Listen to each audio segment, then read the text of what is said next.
தனுஷ் இயக்கி நடித்து வெளியாகி இருக்கும் இட்லி கடை படம் தமிழகம் முழுவதும் பெருவாரியான திரையரங்குகளில் வெளியான முதல் நாளே இயக்குனர் தனுஷ் மற்றும் படக்குழுவினருக்கு அதிர்ச்சியை கொடுத்திருக்கிறது.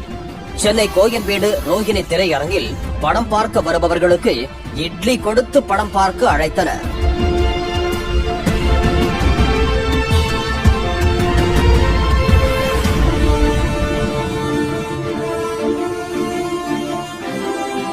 எப்போதும் ரசிகர்கள் கூட்டம் முண்டியடிக்கும் அங்கேயே அப்படி ஒரு கூட்டம் மிஸ்ஸிங் என்கிறார்கள்.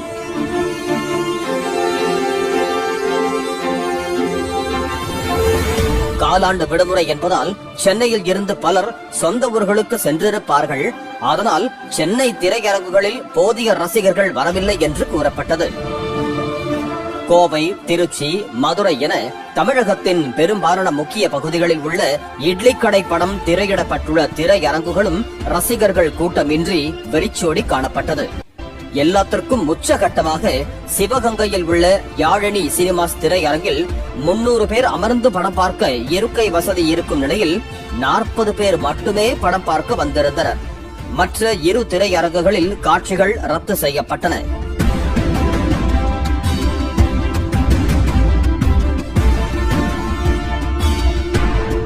தியேட்டர் வாசலில் இட்லி கடை என்ற பெயரை பார்த்ததும் ஏதோ புதியதாக ஹோட்டல் ஏதும் திறந்து விட்டார்கள் போல என்று பார்வையாளர்கள் படம் பார்க்காமல் திரும்பிச் சென்று விட்டார்களா என்று நெட்டிசன்கள் கமெண்ட் அடித்து கலாய்த்து வருகிறார்கள்.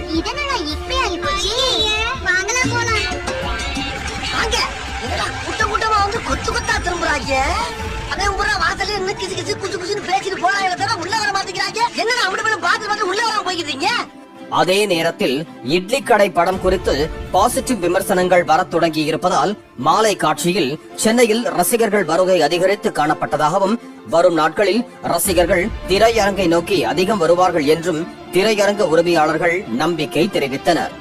சூப்பரா இருக்குமா? ஐ திங்க் தனுஷ் பிரதருக்கு தான் எல்லா கிரெடிட்டும் போனோம். ரொம்ப சந்தோஷமா இருக்கு. இப்பதான் தியேட்டர் முடிச்சுட்டு வந்தோம். எல்லாருமே ரொம்ப அப்படி ரெஸ்பான்ஸ் இருக்கு.